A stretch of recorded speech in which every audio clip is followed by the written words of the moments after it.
once and for all, I've spent all of this week, I didn't have you here Monday to help me. I'm fighting with Rex and Dan, and I had no voice of reason with me. What is this home road thing? Everyone is making such a big deal about the Cowboys on the road. I watched that game. That game could have been played on Jupiter. Yeah. And they would have had the ball run down their throat. How much of a difference is it making? I do not think it's where they play. I believe it's how the other team plays. It's how the opponent approaches the Dallas Cowboys. And what I mean by that is the Dallas Cowboys aren't going to fight back if you punch them in the mouth at your house or at their house. You can knock on their door, and if you're willing to bludgeon them at their front doorstep, you can do that. When you look at the Arizona Cardinals, the San Francisco 49ers, the Buffalo Bills, they all attack this Dallas Cowboy defense, which loves to play sub packaging, which is add an extra defensive back by running the football. They all got their linemen headed downfield. And very much like a team that has not won a championship in 30 years, who people still buy all their jerseys and allow them to be the most profitable franchise in the entire world, they're front runners. And so the Dallas Cowboys have to understand that as Micah Parsons continues to say, we have to go take land, we have to go be a Lions. Well, the thing that the Lion does when it's time to face the other Lion from the other pack, and we're trying to figure out who's going to be with the Cubs, who's going to go let the women hunt all day so they can sleep all day and eat the spoils, right? You got to go out and fight.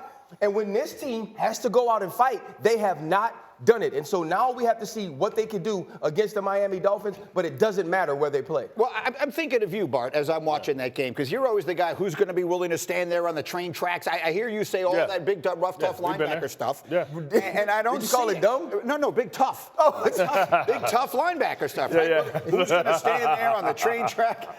Look, one man's tough is another man's whatever. Okay. But you know what I'm saying. And like, they didn't. That isn't their strength. I'm not suggesting they're soft. That's not what they do well. So if the Dolphins start doing that same thing to them, can Dallas's defense hold up?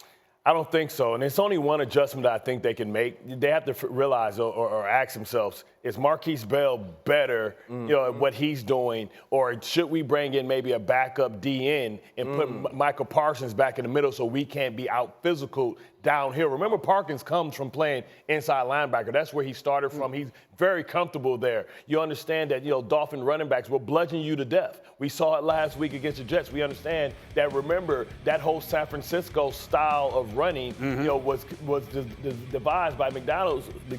Yeah, he's a run specialist. That's what he did for San Francisco. So he's going to find ways to be able to exploit, Marquise Bell, who's a lighter guy. And you can't hide him. You can't hide linebackers, right? You can't hide away from physicality. So you have to consider maybe taking him off the field, bringing the extra D in, and using Lawrence as the, to the strong side of the defense, knowing they're going to run open and put Michael Parsons sideline to sideline. Come downhill. Help me with one thing quickly here, though, because what Dan Orlovsky was explaining yesterday, and we'll get the guys in, is like they'll kill you then with those like screen passes. They'll throw it out to the side to Tyreek Hill and Jalen Waddle and all of that. Like they're going to beat you with Miami can beat you with their speed too. Yes, they can, but if you're going to, but to do that, you got to try and stop them with a light box. You much rather have a real inside linebacker that's 240 pounds that can go sideline to sideline. When Michael Parsons on one side, you can get away from them and take him out of the game by running away from him. You see, the best way to help the Dallas Cowboy defense is Dak Prescott. Last week, Josh Allen completed 7 passes. They scored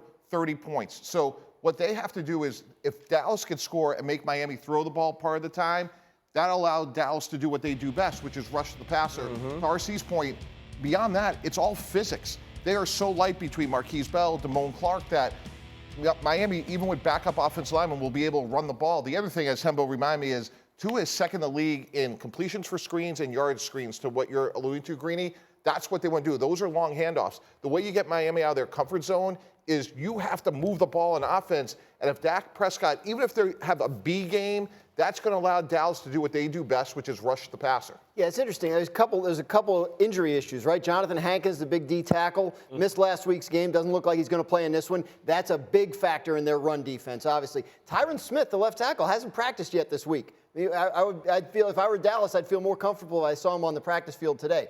I find what Bart's saying fascinating. People forget about Micah Parsons, that he was drafted as a linebacker, right? He's been such a dominant edge rusher.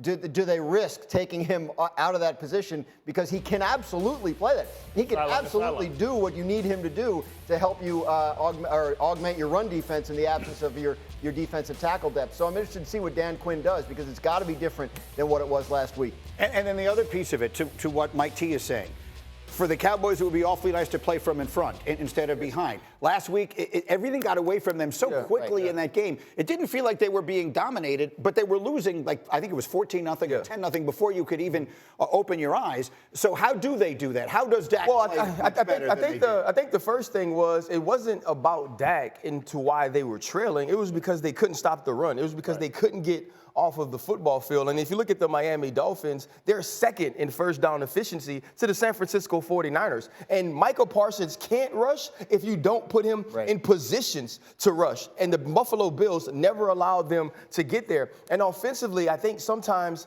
you become so Dak dependent because he was playing extremely well, where you have to understand, you have to answer that physicality with physicality. The Buffalo Bills were driving people, were driving linebackers, driving D tackles, all the way to the safety position. You don't think that gets an offensive line fired up, and then now on the other side, you're backpedaling, trying to protect Dak Prescott. And so Mike McCarthy is going to have to make a decision. Are we going to call plays? Are we going to scheme to make our team aggressive, to have our team in an attacking position? And if they don't, they can find themselves in the same difficulty they did last week against the Dolphins. Hey, RC, let's play a game of right or wrong. If I said Lamar Jackson is the league MVP if he beats the 49ers Monday, is that right or wrong? Or depends. Right? I don't have to make an answer. You can't force me to. That is not why I'm paid. Listen, Lamar Jackson has to go out and play well. We have to be the Lamar that we've seen carry this team both in the pass game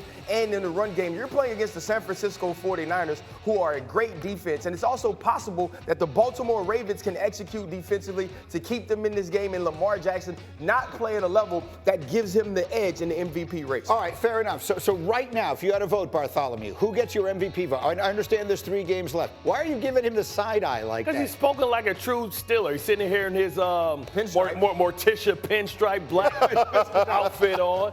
Nothing but ice spots where his heart used to be, hating on the Ravens. Of course, yes. Lamar is the MVP. Listen.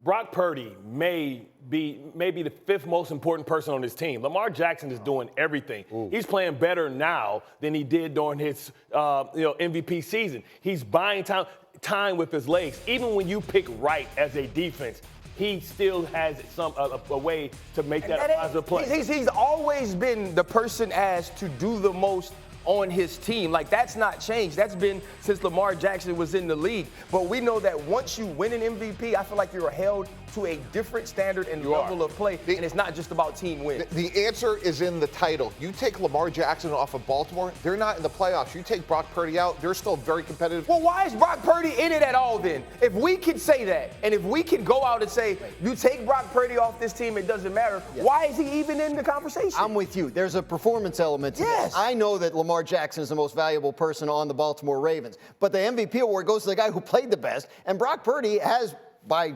many, and if not all the metrics, played the best of any quarterback in the league this year. Numbers lie, though. Numbers don't always tell the whole story, right? Not always, but can more someone often call? than not. Can someone call Louis Riddick, because he's having a stroke right now listening to you. Louis is losing his mind. Louis is right now. You can agree or disagree, as everyone knows. He is leading the Brock Purdy parade right now. Better and player. He is losing his mind at you. Better player, Lamar Jackson, Brock Purdy. Don't ask me. I'm talking about what Louis is saying. More That's not how MVP is given out. They got the same record, right? So that's equal. They're going to play each other, right? If I beat him and I outshine him, then I'm the better player. Then come talk to me next week, but he hasn't done it yet.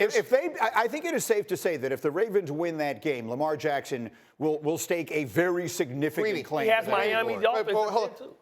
To support what Bart's saying, here's something interesting. If you switch the 2 players, Brock Purdy could really struggle behind that Raven offensive line because of their injury. We That saw him goes struggle without without Debo Samuels and Trent Williams, and he But the struggled. thing, guys, we have to just be honest, though. Like, the most valuable player isn't always given to the best player. Like, you look at basketball, Michael Jordan would have won every year. LeBron James would have won every year. Patrick Mahomes should always have an opportunity to win it, which he does. Like, when you look at this award, it's about the guy that executes the best that year. And right now, Brock Purdy is. I know if we drafted him, Brock Purdy would be way down the list of quarterbacks drafted in the league. But when you look at the way he's executing and contributing to his team, that's why he's in the conversation. Sorry, Louis Riddick is calling. He wants me to hit you in the head, but I won't do it. Louis, I won't do it. Put some vapor rub on your sternum, man. You can't, listen, I understand what you're saying. I actually agree with what you're saying. However, that said, we just had this huge debate in America about Cam Newton calling certain players game managers. That's true. You can't manage games better than Brock Purdy is managing them right now. So whether who's playing at a higher do level? what Lamar Jackson is being asked to do or not is not really relevant. It's about who's playing at the highest level.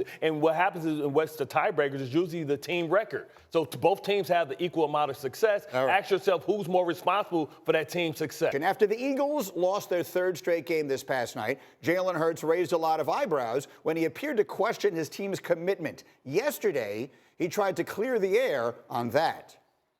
My mind was in a place of just trying to challenge myself. When you think holistically about the things we want to accomplish and everything that we're trying to do, that all runs through me. That all starts with me. And so when I say we, I mean me, because I'm the point guard out there. I'm the one that makes everything go.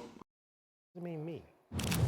What? He did say we, though. We includes me. Yeah, we includes me, but I also think sometimes when we hear these things, we expect Jalen Hurts to be fully invested and fully committed. And even though he's saying we, because Jalen Hurts never says the wrong thing, we feel like he's saying them. And that is why he had to go and answer that question, because the Jalen Hurts that was sick and flew on a separate plane, that guy seems committed. Yes. It seems that guy cares about his football team. That's the same dude that has seemed miserable even in wins when he hasn't played well. And so he's trying to correct it.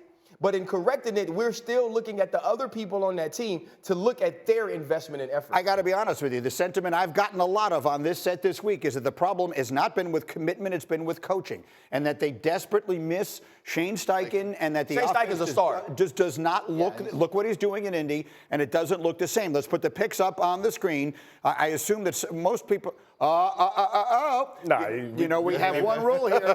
We have one rule. If everyone is on one side, that means it cannot possibly happen. And thus, I will make sure that everyone understands that's not what's going to happen. Greeny is here to tell you the Giants are going to win because everyone else is saying the Eagles are going to win. It always works. It ain't working this time. That ain't. Tommy DeVito's going to beat the Eagles. No? Tommy DeVito ain't going to beat nobody.